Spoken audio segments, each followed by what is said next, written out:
Once, if our body is attacked by pathogens, और एक बार antigen ने वो पार्ट ऑफ बॉडी में झंडा गाड़ दिया कि हम आ गए, हम आपके बॉडी को अटैक कर चुके. And what are those antigens? It's all virus, it's all bacterias, it's all germs, it's all toxins, it's fungi. ये सब चीज़ are antigens. Alright, so body को अटैक कर दिया, एक पार्ट ऑफ बॉडी को अटैक किया. जैसे इस एंटीजन ने झंडा यहाँ पे लगा दिया बॉडी पे, हमारे बॉडी के फाइटर वहाँ पे पहुँचेंगे और एंटीजेंस का सिग्नल लेके वहाँ पे पहुँच के उनको अटैक करके उनको मार भगाने का कोशिश करेंगे. अब ये जो एंटीबॉडीज़ है, antibodies are our fighters. For antibodies to attack and kill and throw away the antigens, we have all the provisions. Almighty has provided our body with all the provisions. अब वो provisions कौन कौन से? नाक में यहाँ पे एडिनॉइड है जो कि प्रिवेंट करते हैं कोई भी बैक्टीरिया या जर्म्स को एंटर करने से. Then in mouth we have thyroid.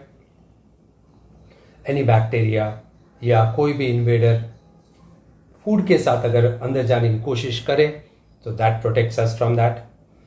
यहाँ पे we have thymus, sternum. Sternum, ये इसको स्टर्नम बोलते हैं. स्टर्नम के पीछे, स्टमक के पीछे स्प्लीन है, लेफ्ट साइड में, राइट साइड में स्टमक के ऊपर लिवर है. नाउ थाइमस, स्प्लीन, लिवर, ये बॉडी को, एंटायर बॉडी को प्रोटेक्ट करते हैं फ्रॉम अटैक ऑफ पैथोजेंस और एंटीजेंस. ऑलराइट, अब ये है, ये सब चीज़ है. बट और एक चीज़ है, दैट इज इसके साथ साथ पूरा लिम्फेटिक सिस्टम बॉडी में फैला हुआ है. ऑलराइट, ताकि यहाँ वहाँ से हर जगह से बॉडी में सर्कुलेट करे लिम्फेटिक सिस्टम, लिम्फ को, जो कि कैरी करते हैं एंटीबॉडीज़ हमारे इम्यून सिस्टम को स्ट्रॉन्ग करने के लिए. ऑलराइट, सो फैले हुए हैं. एंड नॉट ओनली दैट, उसके साथ साथ there are 600 lymph nodes spread in our body. Lymph nodes का काम क्या है? To renew the old cells and also to supply nutrition. Alright, so ये पूरे सिस्टम में फैला हुआ है. बट जो कि नहीं है, वो क्या नहीं है? वो नहीं है पंप. अब जैसे blood, in case of blood circulatory system, we have heart which is pumping blood throughout the body. Whereas lymphatic system does not have any such system which is helping it pump. It has to rely on arteries. Arteries का जो pulsating होता है, उसी का फायदा उठा के it moves around in body. And the second most significant part for circulation of lymph around the body is squeezing of muscles. अब ये squeezing of muscles कहाँ से आएगा? This squeezing of muscles would come provided you are working out regularly. अगर आप regularly workout कर रहे हो, so then in that case you will find that squeezing of muscles होगा. Squeezing of muscles होगा तो lymphatic system भी पूरे body में circulate होगा अच्छी तरह से. Continuously it would be in circulation and protecting the entire body. और जैसे border line में हमारे सैनिक कैसे तैनात रहते हैं, how as our dear soldiers protect our country.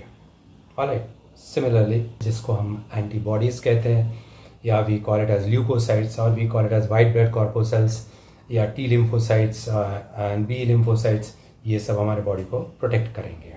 Alright, फिर से आते हैं हमारे स्टोरी में यहाँ पे. अब यहाँ पे फिलहाल ये स्टेट है जो कि वायरस ने कॉन्कर कर लिया. अब आप वर्कआउट नहीं करते हो तो ये वायरस ऐसे ही फैलता जाएगा. So these antigens would keep on spreading out in your entire body and would make your life miserable. But वही अगर आप वर्कआउट कर रहे हो तो ये जो है, ये जो हम एंटीबॉडीज बोल रहे हैं, ये आके कॉन्कर करके इनको मार भगाएंगे and you would be living a healthy life. Now mind you, if you observe keenly, you will find person those who work out seldom fall sick. And even if they fall sick, they recover fast. Alright, ये चीज़ है. So please, you have got to work out. Then now let me come. मैंने इतने सब गिना दिए. But out of this, are you aware? This adenoid, thyroid, thymus disappears by the time you are adolescent. Disappear. Now regarding thymus, it's still going on. In some cases, it has been found it carries on for a pretty long time.